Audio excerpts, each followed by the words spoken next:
السلام عليكم حبايبي، عاملين ايه؟ يا رب تكونوا بخير. يلا بينا نعمل مع بعض التورته فور سيزون باقل التكاليف الايام دي في مناسبات كتيره واحتفالات كتيره. يلا بينا نبدا بسم الله ونصلي على سيدنا محمد عليه افضل الصلاه والسلام. لو حابه ان انت تعملي تورتايه حجم صغير، كل اللي انت محتاجاه 3 بيضات وربع كيلو من الاسبونج، وده الاساس في اي تورته. مش هتحتاجي غيرهم دول. لو عندك عجان هتضربيهم كلهم كويس مع بعض. مش هتحتاجي اي حاجه تاني غير ربع كوبايه ميه. بس انا هنا عشان بضربه بالمضرب اليدوي هحط عليه معلقه من المحسن الجل بس كده، ومش اكتر من كده. هتشوفوا الخطوات معايا. بس اهم حاجه لو عجبكم الفيديو ما تنسونيش في اللايك والاشتراك في القناه لو لسه ما اشتركتوش لحد دلوقتي. هنكسر طبعا التلات بيضات ونبتدي نحطهم في البوله. البيض بدرجه حراره الغرفه علشان خاطر البيض ما يبقاش ساقع قوي، فيخلي الاسبونج معانا ما يبقاش هايش كده وفيه فوم يعني، وفيه رغوه كويس. هحط معلقه صغيره على الربع كيلو. انا هقول لكم النهارده مقادير النص كيلو مقادير الربع كيلو، لان احنا هنعمل تورته مقاس 35 في 35. ما شاء الله كانت طعمها حلو جدا وكل المقادير بتاعتها مظبوطه. هتجيبوها هتعملوها سوري في البيت احلى ما هتشتروها من بره. طبعا هنبتدي نضرب في البيض، والسر في الاسبونج او في اي كيكه اسفنجيه هو الضرب. لو ما ضربتيهوش كويس، لو ما حطيتي كيلو محسن جل مش هيتظبط معاكي. طول ما هو فاتح كده وخفيف يبقى انت كده مش شغاله كويس. لازم تفضلي تضربي فيه لحد ما القوام بتاعه يبقى زي الكريم شانتيه واخف كمان. انا هكمل طبعا الكميه للاخر وهوريكم شكلها بيبقى عامل ازاي. اهم حاجه الضرب كويس في الاسبونج علشان خاطر يظبط معاكي كيكه وتبقى كيكه اسفنجيه، ما تبقاش كيكه عاديه وانتي تبقي يعني ايه عاملاها كده تورته محولها لتورته. فلازم نضربها كويس. دي اول حاجه. تاني حاجه، ما ينفعش خالص ان انتي تعمليها الضرب بتاعها كميه صغيره. لازم شايفين سايل كده انا هرجع اضرب فيه تاني. طول ما هو سايل انا مش هضربه. فزي ما بقول لكم ما ينفعش يبقى سايل، ما ينفعش يبقى خفيف. لازم يبقى المنقار بتاعه ثابت كده زي الكريم شانتيه. دي المقادير بتاعه الربع كيلو. بالنسبه لمقادير النص كيلو، انا عملت نص شوكولاته ونص كريمه. حطيت هنا 5 بيضات للنص كيلو، وعليهم معلقه كبيره من محسن الجل، وعليهم نص كوبايه من الميه. كل الحاجات فوق بعض. وهبتدي اضيف عليهم نص كيلو سبونج اللي هو الشوكولاته. بس انا عايزه انصحكم نصيحه، بلاش تعملوا نص كيلو سبونج لو انت عندك مضرب يدوي زي اللي عندي. لو عندك عجان اتوكلي على الله وحطي الحاجات كلها على بعض وسيبيهم يتضربوا 10 دقايق وهتاخدي احلى سبونج. بس لو عندك مضرب يدوي زي اللي انا بشتغل بيه ده، فما انصحكيش خالص ان انت تحطي نص كيلو، لان هيبقى تقيل على المضرب. دي اول حاجه. هيبقى عايز حاجه واسعه، هياخد منك وقت كتير، يعني اقل حاجه هياخد 20 دقيقه ضرب. فانصحك اعملي ربع ربع زي ما انا عملت في الاسبونج الابيض. طبعا خلصته. الربع شفتوه عمل معايا نفس البولة، والنص عمل معايا نفس البولة. فهو ده اللي انا بقوله لحضراتكم. انا مش بستخدم ورق الزبدة خالص، مش بحبه، مش بحب اجيبه. الانواع كتيرة ومختلفة ومش احسن حاجة. بمسك الورق الابيض بتاع التصوير او الورق الابيض بتاع الكراسات وبحطه من غير ما ادهنه اي حاجة. لو دهنتيه هيلزق معاكي في الاسبونج، فما تدهنيهوش. لو عندك ورق ابيض اللي هو الفرخ الكرتون ده الابيض الخفيف برضو زي الورق العادي بس المقاس مش A4 اكبر، برضه هيبقى معاكي زي الفل. فزي ما قلت لكم هنبتدي ننزل في الصاج كده. ده هنعمله رفيع خالص ونبتدي نقسم فيه على حسب مقاس التورته اللي احنا عايزينه. تمام، وصلنا للحته دي كده. هيبتدي بقى في الوقت اللي انا برص فيه ابقى مشغله معايا الفرن على درجه حراره 160، علشان احنا عايزينه يبقى هش جدا، مش عايزينه ان هو يبقى ناشف. فزي ما انتم شايفين هنحط على درجة حرارة 160. هتقعد 15 دقيقة ل 20 دقيقة. اهم حاجة تساوي الوش. انا معايا ده غطا علبة بلاستيك، اللي هي العلب بتاعة الحلاوة دي، وانا عاملاه كأنه سكرابر كده علشان خاطر اساوي السطح. اهم حاجة تساوي السطح. هتدخليها من 15 ل 20 دقيقة على فرن درجة حرارة 160. هتطلع معاكي بالشكل ده. هتختبريها من النص عشان تتأكدي ان هي تمام. طبعا بتبقى في الفرن عالية شوية. اول ما بتطلعيها بتهبط سنة صغيرة. هتحطي على الوش ورق تاني علشان خاطر تقلبيها وتقطعيها، عشان الوش ده بيلزق في الورق، وهو ده احنا مش عايزينه عشان الكيكة تبقى خفيفة وتبقى هش. هناخد المقاس بتاعنا اللي احنا عايزينه. عايزة تعمليها بقى مقاس 20، مقاس 30، مقاس 50، هتشيلي الحروف وتبتدي بصي الاسبونج ما شاء الله طالع حكاية ازاي، وتاخدي المقاس اللي انت عايزاه. هتقسميها على 2 او على 3 زي ما تحبي. انا هنا هقسمها وارجع اقسم معاكم اللي بالشوكولاتة.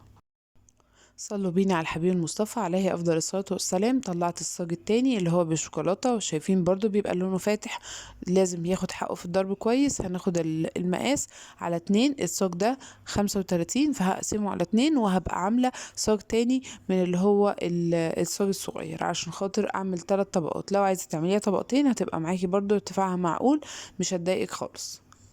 هنبتدي بقى نعمل الكريم شانتيه. انا هنا مستخدمه كريمه خام اللي هو الكريمه اللباني، وكريم شانتيه كريمه لباني، وكريمه خام اللي هي كريم شانتيه الخام. هحط الاتنين على بعض نفس المقدار بتاع الكريمه المظبوطه عشان يطلع معاكي مظبوط زي المحلات بالظبط. هتعملي زي ما انا بقولك كده، هتحطي نص كريمه لباني والنص التاني كريم شانتيه. هتقولي للراجل لو عايزه ب10 جنيه من ده و10 جنيه من ده هيديكي. اي محل بتاع مستلزمات حلواني. انا هخلطهم على بعض لان انا عايزه استخدمهم تقريبا كلهم. هبتدي اعاين معاكم بس المقدار الاول اللي هنعمل بيه الفانيليا. المقدار بتاع الكريم شانتيه المظبوط عشان يطلع معاكي متماسك، ما يبقاش سايل وتبقى التورته متماسكه. كوبايه ميه لكوبايه من الكريمه او الكريم شانتيه او الكريمه لباني زي ما انتوا عايزين. كوبايه ميه لكوبايه كريمه على نص كوبايه من السكر. السكر على قد ما تقدري يبقى ناعم. انا هنا ما كانش عندي سكر ناعم، كان عندي السكر بتاع التموين فاستخدمته برضو عادي جدا، بس دوبيه شويه في الميه. والميه اهم حاجه لازم تبقى ساقعه جدا، تبقي حطاها في التلاجة وفيها قطع من التلج وتبتدي تصفيها علشان تظبط معاكي الكريم شانتيه ويضرب معاكي على طول ويعمل فوم، ما يبقاش بياخد وقت كتير. زي ما حضراتكم شايفين نص كوبايه من السكر، ما تكتريش عن كده. الطعم ده بتاع الكريمه هو ده الطعم بتاع المحلات، نص كوبايه بس من السكر. انا معايا هنا الازازه متلجه، ابتديت اكسر التلج وهنزل على السكر. نزلت بنص كوبايه على نص كوبايه السكر وهقلبهم، وهرجع بعد كده اكمل الكوبايه تاني عشان تبقى كوبايه كامله. لو انت عندك سكر ناعم او سكر حتى عادي بس الحبيبات بتاعته انعم شويه، هتشتغلي على طول، مش هتزولي نفسك بان انت تدوبي السكر ولا اي حاجه. هضربهم كلهم مع بعض لحد ما يبقوا كريميين خالص. ما تزوديش ضرب في الكريم شانتيه عشان ما يبقاش عامل زي السمنه كده ويبقى بيجلمط في البق. فتمام. اوعي يكون لحد دلوقتي ما عملتيش لايك. اتمنى ان الفيديو يكون عجبك، فما تنسينيش بقى في اللايك. هضربهم كلهم لحد ما يخلصوا، وابتدي اعمل الجزء الاول الفانيليا وبعد كده اشتغل في الشوكولاته عشان ما يتوسخش معايا الجزء الفانيليا. انا برضو عملت زي ما قلت لكم اول جزء اللي هو ايه الفانيليا. هبتدي بنفس الطريقه هعمل الكريمه بتاعه الكاكاو او الشوكولاته. ركزوا معايا كده وصلوا على النبي عشان تفتكروا الحاجه عليه افضل الصلاه والسلام. حطيت معلقتين كبار من الكريمه من الكاكاو الخام اللي هو كاكاو الاسباني من عند مستلزمات الحلواني، ونزلت عليهم على طول بالكوبايه بتاعه الكريم شانتيه ونص كوبايه من السكر. وهعمل الخطوات كلها هيها وارجع اشتغل في التورته. طبعا مقسماها كلها وشايله الزيادات دي طبعا كلنا كنا عمالين بناكل فيها. وبالشكل اللي حضراتكم شايفينه ده بقوا جاهزين معايا. ما بين كل طبقه وطبقه لازم تحطي قطعه من الورق عشان ما يلزقوش معاكي ويطلعوا معاكي الكيكه ملزقه في بعض وتبقى مش احسن حاجه وهتتكسر منك. فاهو ده الجزء اللي كنت بقول لكم اللي عملته التالت. هاخد برضو المقاس بتاعه. اهم حاجه المقاسات تبقى مظبوطه عشان خاطر التورته ما تبقاش معوجه شمال ويمين، يبقى المقاس بتاعها مظبوط. الورق بصوا ما شاء الله بيطلع بمنتهى السهولة، مفيش ولا اسهل ولا ابسط من كده، ولا ورق زبدة ولا حاجة. هشيل طبعا الزيادات زي ما قلت لكم بعد ما اخد المقاس.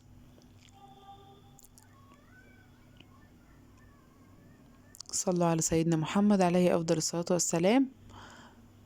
واعملوا الحاجة في البيت بدل ما تشتروها بالغالي، تعملوها في البيت تبقى نظافة وحاجة حلوة كده وتعجب ولادكم وتدفيكوا كده وتبقى لمة حلوة على حاجة حلوة. كل سنة وحضراتكم طيبين، كل سنة وحضراتكم دايما بخير. خلاص خلصنا الجزئية دي وهنبتدي بقى نخش في التزيين. انا زي ما بقول لكم مفيش ادوات خالص، يعني هي الادوات اللي عندك في المطبخ. انا بقول لكم دي علبة بلاستيك انا كنت جايباها بتاعة الحلاوة، وابتديت قصيت الحروف بتاعتها وهشتغل على طول. هبتدي احط حتة من الكريمة بس عشان تثبت اول طبقة معايا هحطها. وابتدي احط حبة كده. لو عايزه تحطي بقى بكيس حلواني مفيش مشكله، عايزه تحطي بايدك مفيش مشكله. اهم حاجه جنبك ميه دافيه شويه، وهتبتدي تجيبي السكرابر دي اللي انت عاملاها او بالاسباتيلا. انا عاملاها لكم قبل كده بالاسباتيلا، اي حاجه واي طريقه تحبيها تشتغلي بيها. هتبتدي زي ما انتم شايفين كده اهو. بصوا ما شاء الله بتتساوى بسرعه والكريمه متماسكه مش بتسيل ولا حاجه. لو حسيتي ان هي بتلخبط معاكي هتمسحي الحرف بتاعها عشان ما تلخبطش معاكي التزيين. قطعة ورا قطعة هتلاقيها مش بتاخد وقت. انا مش بحب احط اي حاجة اسقي بيها الكيك علشان خاطر الكريم شانتيه بيبقى طعمه حلو، ما بتبقاش الكيكة مسكرة قوي، يبقى في توازن كده في الطعم. فمش بس ايه الكيك ولا الشوكولاتة ولا الكريمة. لو حابين تسقوه شوية من اللبن، لو بالنسبة للشوكولاتة هتحطوا عليهم كاكاو، لو بالفانيليا مش هتحطوا عليهم اي حاجة. بصوا ما شاء الله نضيفة السكرابر ما فيهاش اي حاجة. هكمل بقى بنفس الطريقة لحد ما اخلصها كلها قطعة ورا قطعة لحد ما نكمل كل الأجزاء. لو عندك حتة اتقطعت برضو متشغليش دماغك، أنا محبتش أقطع لكم الجزء ده، هتحطيها كده وكله هيبقى في التقطيع مش باين خالص. أهم حاجة إن الحاجة بتاعتك مقاديرها تبقى مظبوطة وتمشي على الخطوات بالظبط، هتطلع معاكي أحلى تورتة بإذن الله. بصوا حطيتها كلها والدنيا تمام. هبتدي أعمل بقية الطبقات وأوريكم شكلها في الآخر. خلصنا زي ما شايفين كده الجزء اللي بالكريمة، هتساوي الجناب بتاعته بنفس السكرابر اللي هي معايا اللي انا بعمل بيها، بنزلها في المية وابتدي اخد الجناب كده واسويها اهو. بصوا انا في الجزء اللي بالشوكولاتة طبعا عشان الاضاءة واضح معانا اكتر. كل اللي انا بعمله باخد كده من الكريمة وابتدي انزل وابتدي امسح الجناب بنفس الطريقة. مش هتتكي قوي على الجناب في اول مرة، لان انتي هتسيبيها تجلسيها كده وهتسيبيها وتحطيها في التلاجة، وبعد كده هتعملي الصوصات اللي من فوق.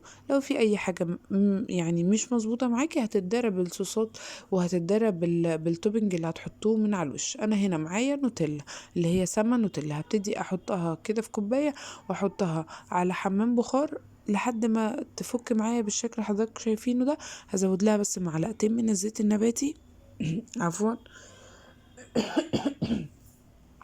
وابتدي انزل بيهم على على التورته وهم دافيين. طبعا التورته حطيتها في التلاجة حوالي نص ساعه او ساعه الا ربع علشان خاطر تجمد. احنا في الشتاء، لو في الصيف لازم تحطيها على الاقل ساعتين عشان تمسك، والحاجات دي لما تيجي تصبيها عليها تبقى مظبوطه، ما تسيلش منك وتبقى اللي هو يعني ما تمسكش تقع يعني منك وتبقي خسرتي الحاجه اللي انت حطيتيها. ده بالنسبه للجزء التاني اللي هو بالنوتيلا. والجزء الاولاني زي ما شايفين حطيت عليه شوكليت بوبس كبيره وصغيره وحطيت على الجناب بنفس الطريقه. اي حاجه هتلاقيها اتظبطت معاكي بالتزيين، التزيين هو اهم حاجه. وطبعا طعم الكريمه هيبقى احلى كريمه هتجربيها باذن الله اهو. وهي دافية هتشتغلي فيها وهتبتدي تنزلي بيها كده، مش هتاخد معاكي وقت خالص، وهتزيني بشكل بسيط. لو عايزة تحطي السوداني طبعا على الجناب تقدري تعملي كده، بس احنا عايزينها اقتصادية اكتر حاجة. يبقى احنا التورتة الجزئين الاولانيين بالشكل ده، والجزئين التانيين هنعمل فيهم هنحط فيهم لوتس وهنحط فيهم شوكليت بوبس بس وايت. والجزء الرابع اللي هو الفور سيزون هيبقى هيبقى باللوتس. هنسيح اللوتس بنفس الطريقه بتاعه النوتيلا، كوبايه ونحط فيها معلقتين من زبده اللوتس او الكريمه بتاعه اللوتس وعلى شويه ميه مغليين ونسيحهم. ممكن تحطيهم في كيس وبرده تسيحيهم بنفس الطريقه على شويه ميه دافين لحد ما يفكوا. وهبتدي انزل بقى بيهم خطوط كده زي بتاعه التروليتشي، وابتدي اعملهم كده بالشكل ده شمال ويمين شمال ويمين، واتاكد ان كل الاجزاء حتى لو في جزء فاضي زي كده هرجع اعيد عليه تاني بالشكل اللي حضراتكم شايفينه ده. بصوا التورتايه لو هتجيبيها من بره مش اقل من 500 جنيه، هتعمليها في البيت كل اللي هكلفه معاكي حوالي 150 جنيه او 200 جنيه بالكتير قوي. لو الحاجات دي مش موجوده عندك اللي هي اللوتس والنوتيلا هتكلفك 200 جنيه، لو موجودين عندك في البيت مش هتكلفك غير 150 جنيه بالبيت بكل الحاجات. انا عارفه ان الدنيا غاليه بس الحاجه في البيت بتبقى حلوه قوي، فرحي ولادك بحاجه حلوه، حاجه بسيطه هتعجبهم باذن الله. هكمل بنفس الطريقه دي لحد ما اخلص، بعد كده هنعمل الخطوط بتاعتها الخط بالطول عشان يحولها للشكل القمر اللي حضراتكم شايفينه ده. وبألف صحة وعافية. أتمنى إن الوصفة بتاعت النهاردة تكون عجبتكم. أشوفكم الفيديو الجاي بإذن الله على خير. كل فيديو حضراتكم بخير، يا ريت ما تنسونيش في اللايك. مع السلامة، باي باي.